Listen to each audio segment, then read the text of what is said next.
Okay, I think it's finally time, because you see, more than 10 years ago when DJI brought out the Phantom 2, I was like, you know what, I'm gonna try dipping my toe into reviewing drones. And then in less than a week I had crashed 2 drones and I decided that's it.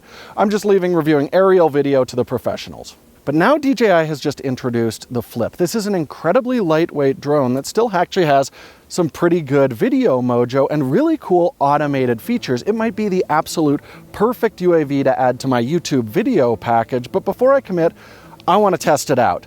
I'm Jordan Drake, this is PetaPixel, and Chris Niccolls is making me film him fly fishing today.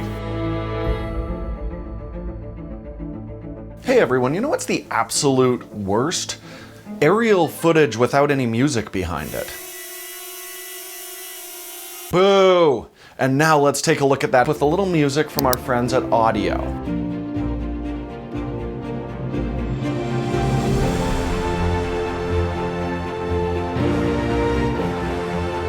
Oh, much better. Thank you, Audio. But if you're anything like me, you know that it can take a lot of time to find the perfect music for the video that you're working on, and that's where my awesome new friend Hans comes into play. Now, Hans is an AI tool where you can type in a prompt for the project that you're working on. Like you could type in technically proficient footage of boring fly fishing, and it will give you appropriate music for it, or dramatic reveal of beautiful landscape, and Hans will quickly give me several recommendations that it thinks would be the right choice for that kind of footage. Now, Hans is only available to Audio Pro subscribers, but don't worry, I can help you out with that. If you click the link in the description below and use our coupon code, you can get 70% off of an Audio Pro membership for your first year, and you can see how much Hans can help you out too. Thank you so much to Audio for sponsoring this episode. Okay, first a little bit of context on where this review is coming from, because in over the decade Chris and I have been shooting our YouTube show, I very rarely utilize aerial footage. There are the odd times where we might have a qualified pilot with us, but by and large, if I need an establishing shot, I'll just license some stock footage for that. The only drone review we've done in that entire time was the very expensive DJI Inspire 3, and I wasn't qualified to review that, so that's why we brought in a professional drone pilot, Arden Shibley, to review that. Okay, and why was that? Well, honestly, it was the bulk, the regulations, and the potential risk that made getting aerial footage just seem like more risk than it was actually worth. But recently, when we were shooting in Idaho and Michael Bonacor shot some beautiful aerial footage there, and now that we're in kind of a gross gray Alberta winter, I'm just trying to make this show a little bit more interesting, so it might be the time to look at a UAV again. All that is to say, if you're looking for a rundown of how the latest DJI Flip compares to all the other DJI drones out there, well, this isn't the video for you, but I mean, it's a new product announcement. I'm sure there's like 30 other videos that are doing that right now. But if you're curious if the sub 250 gram drone has finally gotten good enough that serious videographers should use one, this is the right video for you, because I'm in the same boat. I'll be going through the usability and image quality of the Flip, but I was also very curious about the automated features for filming yourself, not because I'm vain and need more footage of myself, but honestly, Chris is often in very cool photo shoots where I'm not around, and it would be great if he could just quickly capture some footage of himself. So he's gonna try those out a little later, and we'll see how they perform. So this little cutie is a 249 gram drone. That means you can fly it in all kinds of different areas, and because it has the prop guards built right on, you're a lot less likely to damage the drone, yourself, or your loved ones while using it. But it is going to fold up incredibly small. Now it's going to give me a little warning as soon as I do this, saying aircraft will power off in 5 seconds. Press any button on aircraft to cancel. But you can see it's incredibly small, and look at this little bag that comes with the Fly More kit. This shoulder bag will include the drone, a controller, 3 batteries, and it's something you can easily carry with you everywhere you go. All right, so let's talk about the camera on this drone. So it is using a Type 1/1.3 sized sensor, which is actually quite small, very similar to what we'd see in a smartphone. It is a 48 megapixel quad bayer if you're shooting photos. But what was really interesting to me about this is it uses DJI's dual gain fusion technology, where it'll actually read out the sensor at both low and high gain to increase dynamic range. And what that gives you access to is the D-Log profile, giving you lots of flexibility when you're grading the footage. As well, this has the 4K 60p recording that was not in the DJI Neo, which I really consider absolutely essential for doing aerial video. You'll get slow motion off it, and it can just smooth out some of the bumps if you do hit increased wind while you're out there flying. As well, this is compatible with DJI's ND filters. You can just clip them right in there and control the look of the motion in your footage. Now there's a couple ways to fly this thing. First, you can use the DJI Fly app on your phone and use the pre-built-in movements that Chris is going to talk about a little later, but also you can use kind of a virtual controller just using your phone's touchscreen. But if you're really serious about this, I recommend getting the Fly More kit just to get access to the remote controller. This is going to get you full manual controls, a very intuitive interface, and it's got a really nice 1080p 700 nit display on it that is actually very easy to see. So what's it like to fly the Flip? Well, if you're using the app and using the virtual joystick on your phone's touchscreen, I do find it very clunky to do any kind of refined movement. But if you just want to set up shots and have it move in one direction, it's okay for that. But honestly, if you want to do more controlled movements, I really recommend getting the joystick. It's the exact same thing you'll use with the full-size DJI drones. It feels great. You've got a very nice display on it. But the one thing you may not be aware of is when we move to these extremely lightweight drones, they're bouncy. I mean, wind will definitely impact them. You will lose some shots to just unexpected movement on it. And that is the nature of flying a very light drone like this. If you want more stability, it's going to be bigger and more expensive. But what's also just as good as this drone's bigger brothers is the tracking mode on it. Using Active Track 4.0, it will follow your subject very nicely, and you can just draw what you want it to track. And as far as people are concerned, it does an absolutely great job of not getting distracted by other objects in the frame. But as I said earlier, one of the most exciting things about this for me is the ability to just pass it off to Chris and let him film himself. So that's exactly what he's going to do, and I want to hear how it went. And he's going to tell us about photos as well. All right, this feels backwards, but I'm going to do what Jordan normally does. I'm going to say, hey, it's Chris here to talk about photo, because yes, the DJIs do take photos. UAV photography has really been taking off, and it's fun because, of course, you get interesting perspectives, neat angles on the world that you wouldn't normally see. But I do have to say, because the Flip is the smaller of the drones, you are going to get a small sensor. So, you're basically getting a smartphone size sensor. It's a fixed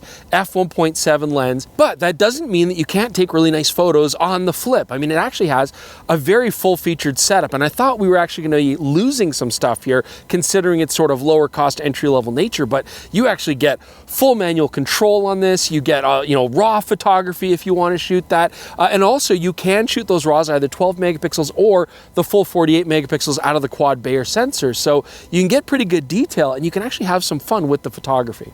So of course we want to have some sort of theme for the video today, so we've got me doing an adventurous thing like fly fishing. I got the rod, I got the waders, but obviously it's the middle of winter, it's very cold, you got to dodge the ice flows, and I'm a model more than a fisherman today, so I'm not expecting to catch any fish or anything. But it is important because I could certainly see using a DJI Flip for a lot of the fly fishing video work that I do, because it's very convenient. And I really especially wanted to try a very light setup where I don't have the remote control. I just have my smartphone hooked up with the DJI app and using these automated features. And it's actually a lot of fun. So I personally haven't played with the DJI Neo, but I know that the setup is very similar. But it was nice to be able to just have this drone in my hand, turn on the voice control to say, hey, Flip, wake it up, and then tell it, I want you to do a follow move, or I want you to do the droney move, and then just say start, and it just goes and does it. And that was really cool. It's neat that it returns right back to where I was standing, which is important when I'm on rocks and in the water. I mean, I'm not going to have always a big landing zone to work with, and yet it came right back to my hand, placed it out, and it lands really nicely. And that was very simple and very convenient. So some of the features that I played with, I mean, the follow feature is kind of neat. I can walk down a pathway and it will just track behind me. And I like that I can look at camera, I can look around, I can do full 360s, and it just keeps motoring with me. So that worked really well. Very similar to the spotlight feature where the camera basically is stationary and it will track and pan with me. So I can walk past it, I can walk backwards, and it will just follow me. And that'd be really nice if I was walking up to the river, for example. I also played with some of the other things like the rocket, where it's just going to basically go straight up into the air. air and give you a nice top-down shot. I really like that on big, beautiful rivers. I think that looks really cool. And I also like that you can set it to rotate around you while it does that. That's pretty dynamic.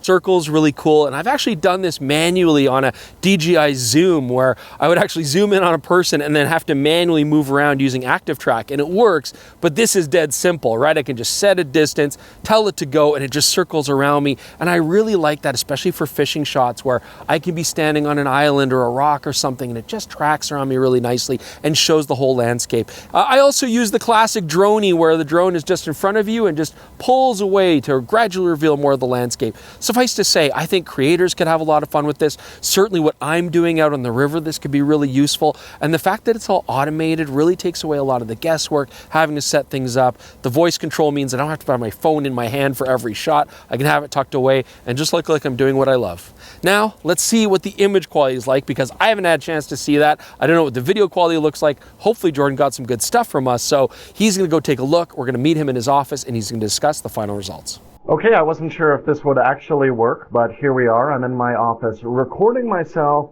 on the DJI Flip. It actually has a really cool feature where you can plug a microphone into your phone or just use your phone's built-in microphone, record your voice, and it'll do its best to filter out the sound of the drone. I mean, you can hear what it actually sounds like in my office right here.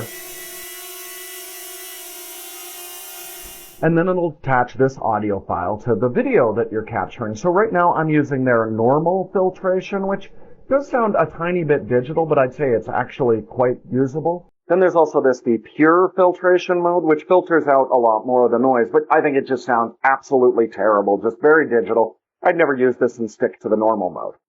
All right, let's talk about battery life on the Flip. And while it's advertised as a maximum of 31 minutes, I was still actually pretty impressed. In medium winds, I was getting anywhere between 22 to 28 minutes of flight time with this, which is pretty standard. But what's really nice is if you get the Fly More kit with the quad battery charger, if you hook it up to a good power supply, it'll actually charge the batteries as quick as I could deplete them when I was doing regular like takeoff, get a few shots, land, take off, and fly again. I could actually shoot all day as long as I had this charger. All right, next up, let's talk about image quality. And honestly, I think in a lot of like mid-contrast situations, this is giving you absolutely adequate 4K recording. And if you're shooting in D-Log, the dynamic range is pretty good. I shot it side by side with the Apple log on an iPhone 16 Pro. And I'd say there's a tiny bit more shadow information in the Apple log, but it's very close. And this log file is still going to give you quite a bit of flexibility when you're doing your grade. I wouldn't have any concerns about mixing this with like the Panasonic GH7 or other full-frame cameras that we use to shoot the show. The D-Log footage is absolutely way more flexible than the standard profile. And remember, if you grab a DJI Neo, that's the only option that you have. Now, in terms of the photo mode, again, we do have a little bit of dynamic range to work with here, but you will notice, just like all small sensor cameras, as soon as you push those shadows a little bit, they do get very noisy very quickly. And as well, I wanted to compare the detail captured in the 12 megapixel mode to the 48 megapixel capture. And I would say there's a slight improvement in detail when you jump over to 48 megapixels, but it's certainly not what we'd expect, like doubling the resolution if we were using a larger sensor 48 megapixel camera. I would liken the 48 megapixel capture more to like a 16 megapixel image from a dedicated camera. I have to say, in every meaningful way, the Flip really did live up to my expectations. I mean, yes, there are definitely some compromises having a sub 250 gram drone, but this is the first one where I think you could still use it in a professional environment, and the footage and photos will cut together with more advanced equipment. If you're someone who takes aerial video really seriously and needs absolutely the best image quality, well, no, you already know this is not the drone for you. But I think the highest praise I can give the DJI Flip is you can expect to see a lot of aerial footage on PetaPixel going forward, and that's because this is so versatile, easy to use, and the results are excellent. Thanks so much for watching this. Hopefully you found it useful, and I would love to know, what do you think of the DJI Flip? Definitely leave your comments down below. As well, we're going to be talking about this shooting experience on the PetaPixel podcast. You can listen to it on any of your favorite podcasting apps. Just search for the PetaPixel podcast, or you can watch it on this same channel right here on YouTube. I also want to mention we now have PetaPixel memberships. For only $3 a month or $30 a year, you can get access to the PetaPixel website ad-free, also 25% off of our merch store, and most importantly, this is just a great way to support Chris, me, and the entire PetaPixel team with what we're doing. Thanks so much for watching. We'll see you all soon with more on PetaPixel. All right, come on down.